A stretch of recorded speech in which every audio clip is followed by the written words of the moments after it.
What's up? Welcome back. I'm John Stark from MacTheMovieGuy.com, your favorite member of the Justice Gang, and I am reviewing Superman, like everyone else on the internet who's already reviewed Superman.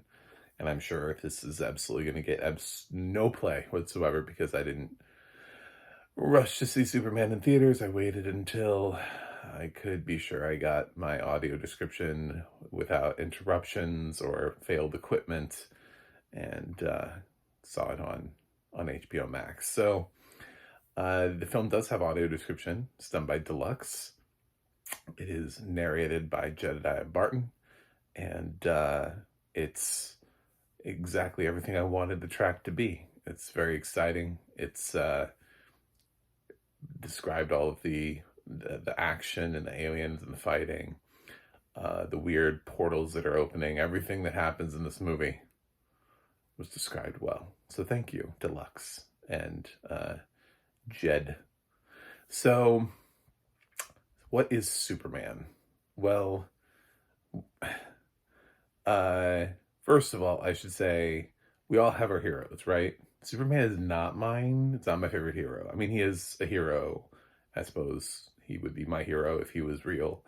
But he's not like the top of my list of all of the heroes if you combine like DC and Marvel together.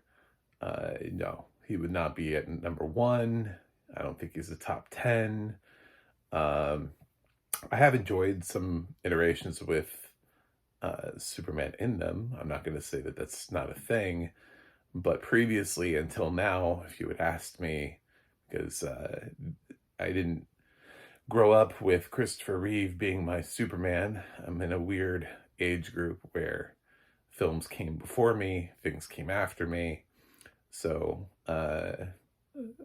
my Superman was Tom Welling from Smallville, if I'm just going to be real honest. Because then we got Brandon Routh, after that, and then it was Henry Cavill. And I don't know, maybe that's why I just have a weird experience with, at least with Batman, I had Michael Keaton, like, right from the get-go, which was, like, a great start to Batman. So that's why I would say Batman over Superman. But I also love James Gunn as the director, and there was some trepidation with him directing this that it would look like every single other James Gunn project ever. Because all of his stuff has the same vibe now. It's all a little like in jokey, which I don't mind, but Superman felt like the thing that didn't need that.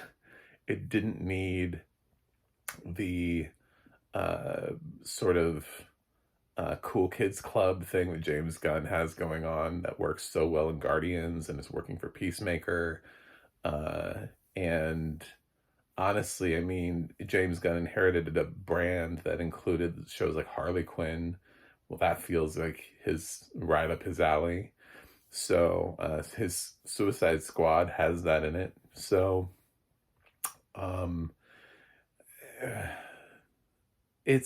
he's toning it. He's definitely pulling it back. He's definitely toning it down. So here we've got Clark Kent played by David Crenswood. You've got Lois Lane played by Rachel Brosnahan, Lex Luthor played by Nicholas Hoult, and the overall arcing story here is that Superman has been around for a while. We kind of drop in. It's not an origin story, and he's been saving people, and he kind of stops this war from happening. And then people are like, well, should you have? Did anybody ask you to? On behalf of what? Sort of like the same thing the Avengers went through this, where like the whole world was like, well, we can't just have the Avengers flying around doing whatever they want all the time. Like, people don't understand the purpose of superheroes. And with the Avengers, they had the Sokovia Accords, which made sense because like people actually died in Sokovia. But here, Clark keeps getting like raked through the coals for something where no one died. He stopped a war from happening, and in the process didn't kill anybody. he has a scene where he's being interviewed by Lois, who absolutely knows that he's Superman. I'll explain in a second. And anyway, and he just keeps going, nobody died. People were going to die. Like he's right. I don't know. Hashtag Superman was right. Yeah, for some reason in this world, they have like a visceral reaction to him stopping violence. I don't know. It was a weird world for me to experience. Um, and so he has these glasses, by the way, in case you're wondering, like the whole like glasses on, glasses off thing. They explain that his glasses have this technology to them that actually like kind of bamboozle you. So Lois is the only one that knows, other than the Justice Gang, which is, if I had to say, so it seems like I'm not coming in here and being like, oh my God, Superman was like the best experience I've had in my life. Superman was a really good experience, and I liked it more than Superman Returns. I liked it more than Man of Steel. That is true. Those things can absolutely be true. What kept it from being perfect? What kept it from being my favorite film of the year? What kept it from being my favorite superhero film of the year? All that stuff. It was the fact that we decided, a little bit sort of like what we did to Captain America Brave New World with Anthony Mackie, who's stepping into Captain America's shoes, but he still has to deal with some bullshit from the other past, and he can't really just have his own movie with his own storyline and his own plot, and then he has to inherit like a new Falcon, and it's not even a direct continuation of Falcon and the Winter Soldier either. It's just kind of like this plot that they cobbled together for him, like they couldn't come up with anything better. Well, here, Superman has to share the movie with the Justice Gang because I'm not really sure why. We don't really need them. There's no real need. I refuse to believe somebody who says we needed this. Like needed. Need is a strong word. Want, okay with, liked, all those things. You can be on that side and be like, well, I enjoyed it. Honestly, need is a strong word though. Superman establishing in his own movie, considering we're setting the tone for the DCU, it felt a little bit like kind of what some other establishing universes have tried to do, where they're trying to like immediately go, well, look at all of the things we have planned ahead for you in this movie, instead of just saying like, we're just gonna make a good movie, and through the goodwill from that, we're gonna be able to make another one, because it's how things used to be. You just made a good movie and then people showed up for the sequel. Like that's exactly, and I'm not saying that didn't happen. Superman is a good movie. It could have been better though. It could have been great. It could have been the best movie of the year. We could have been having this conversation like we have with Barbie, where we're like, is Superman gonna get a Best Picture nomination? Oh my God, what? Should James Gunn get a director nomination? And it's because he kind of clutters his films with these things, and he's got this like cool kids club vibe that he can't shake. He really doesn't know how to turn it off completely. He knows how to tone it down. He knows how to walk it back. He knows how to control it. But James Gunn cannot just straight direct a movie. He does not know how to do that. And it's sort of a big example of that is at the end of the movie when Clark is finally, like the whole movie has resolved. He's sitting in the Fortress of Solitude, and there's this like sort of pop punk song that comes on, and it's like, I'm a punk rocker, something like that. Like, this is like the least Superman song I've ever heard in my life, it feels like James thinks Superman is broken, and the only way he can fix him is by not doing like half the things that Superman typically would do, or you would expect from, where you would hear that sort of like Superman swelling score at the end or whatever it is, because Superman has some great scores along the years. Instead, he throws in like like a hot soundtrack for you, because that's what he did with Guardians, and it worked really well with Guardians. It worked really well with Guardians because nobody had any expectations for Guardians. People walked into Guardians going, I don't know what this is, but it looks cool, and I enjoyed it. Superman, people have seen different iterations over the years, animated cartoons. There are people alive who I'm sure grew up with George Reeves. So I I don't know that throwing caution to the wind here was necessarily the right move. And I definitely don't think we needed the Justice Gang with Nathan Fillion and his bullhead cut hair playing Green Lantern, and them having this joke about, well, we don't know what to call ourselves. um, of course you don't. And Hawk Girl, and I will say that I think um, that Edie Gafigi did a really nice job in his role, but other than that, I don't know, everybody else kind of felt out of place that was brought into this, like, as a gag. Like, I love Nathan Fillion. I'll follow him basically anywhere. I remember when he had that Fox drama about where they were like hostage negotiators. Obviously, I've watched Castle all the way through. I've seen every episode of The Rookie. Yeah, I love that he just pops up in things all the time. I recognize his voice immediately. He's worked with Gunn before. I think on everything. He did the Guardians franchise. He was in Slither. I think he's been bouncing around with Gunn for forever. And I think if James Gunn had made more Suicide Squad movies, we would have seen Fillion in them. But obviously his character is also cameoed in Peacemaker, so now he's been in Peacemaker.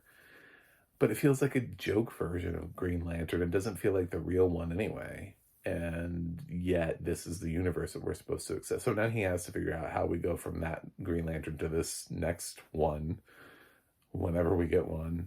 I don't think Nathan Fillion is getting his own Green Lantern movie, but if he did, that would be bittersweet, because I think Nathan Fillion has been waiting for a moment like that. For a moment like this. And but at the same time, his Green Lantern is written as a joke. He's like not to be taken seriously. It's the same kind of vibe. It's like that we have with like Ryan Reynolds as Deadpool, like the self-referential gag type of thing, just not done quite at the same level or as well. So that kind of took it out for me. I thought Crypto was fun. That was one of the choices that I thought Gunn made that was smart, which was he brought in an element of Superman that the other movies hadn't. They hadn't really bothered to touch Crypto before. And because we've seen Crypto, there was that animated DC movie, A League of Super Pets. So we've seen him in stuff. So if you were not that familiar with Crypto, you should be at least a little bit more familiar with Crypto, depending on how much film you consume. And obviously comic books, those people would understand from the comics. But yeah, he's basically escaped the Man of Steel, Smallville, Superman Returns, Christopher Reeve saga type films. So it was nice to have Crypto. I thought Crypto was fun. Crypto was a lot of fun. Nicholas Hoult is a different Lex Luthor, and I enjoyed his Lex Luthor. He's just kind of a wealthy prick who gets his own way. He's very reminiscent of things today. Very non-specific on that. But Nicholas Hoult feels like, if for people who were like, well, this film is woke, and then James Gunn pushed back on it going, what? I think Nicholas Holt's performance being not so cartoonishly nefarious as some previous Lex Luthors have been, he feels the most realistic. He feels mostly like a tech bro. And that's what makes him chilling, is that Nicholas Hoult feels like a real world Lex Luthor that could actually happen. Brosnahan as Lois Lane I thought was excellent. Uh, they don't spend so much time on the Superman and Lois, the Clark and Lois elements of it. This film is not like that Dean Cain thing. I also grew up with that. That was a weird moment. Um, but yeah, this isn't about like the sweeping romance between these characters. And then all the side characters along the way. I thought Jimmy Olsen was well cast. He has this girlfriend Eve that'll end up giving him a lot of help. As I said, I like Mr. Terrific. Edie Figgy is sort of a standout in the film. So I'm seriously mostly positive, but I would have tried to walk back as many of these little pop-up cameos as possible. It by the time we get to the end and we get our little cameo from Supergirl, sorry for the spoiler, but that's the next film that's happening. So they're like Marvel, where they want to be like, well, you want to know what's coming? Supergirl. Um, so by the time we get her cameo, it's like, well, I've already seen like a half dozen other potential heroes who could be in anything. Peacemaker makes a cameo because of course he does. And can't he just have his own movie? Do we not have enough faith in Superman? You know, if you don't have enough faith in Superman, then don't start your DCU with Superman. Start your DCU with something that you feel like you have faith in. You shouldn't need a bunch of heroes to prop up like the GOAT of DC. Like, Superman defines DC. He is DC. He's why DC exists. It's not Hawkgirl. It's not Green Lantern. It's not any of these other characters. It's Superman. Superman is what helped create this. And arguably Superman and Batman have been holding up DC for the rest of the heroes this whole time. So why are they holding up Superman? Why is James Gunn's vision for Superman that he ever needed this help anyway? I thought the film was fun. It has a nice runtime. Honestly, there's at least one Marvel movie that I liked more than Superman this year. Sorry, I thought Thunderbolts was better. I thought Thunderbolts understood its story, it understood its mission better. And that film, it's sort of apples to oranges because Thunderbolts is literally what happens when you get all of these side characters that have been introduced previously and other things together and then make a movie with them, where Superman is like a cold start. But yeah, at the end of the day, I like Thunderbolts better. But Superman, I could have, if James Gunn had been able to trust himself more, that Superman was good enough to carry his own film as much as possible. If you want a cameo Peacemaker in that little scene, fine. He doesn't bring enough doesn't bring a lot to the movie. It's a nice gag.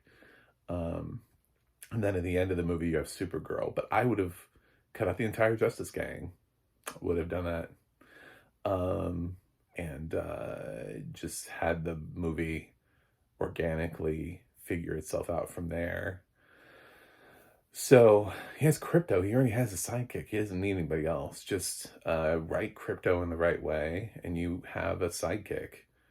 And that's sort of, you've already made your Superman film different from Man of Steel and Superman Returns and Superman that way. So what else do you need to do? Anyway, yeah, David Crenswood is super fun, and I will give him props because I loved him. I thought he was great. For people who are like, well, I loved Henry Cavill, I'm like, I don't know, this dude's got it. David Cornsweet, or I don't know how to say it. Is it Cornsweet? Is that really what his name is? I've heard Cornsweet and Crenswood, so I don't know. I think maybe it's Cornsweet, but or that could be people making fun of his last name. I don't know. We kind of discovered him, and now he's Superman. So I think he was a lot of fun considering we didn't know a lot about him. So, yeah. So Superman. I'm fresh on this, by the way, in case you're wondering. I'm just not like, ooh, Oh my God. Oh my God. Like, I enjoyed the entire Guardians of the Galaxy trilogy more than Superman. So, I'm gonna give Superman an 8 out of 10. I think it's a strong movie, but to be fair, this is the same grade I gave Ballerina. So if you're like, well, is Superman? No.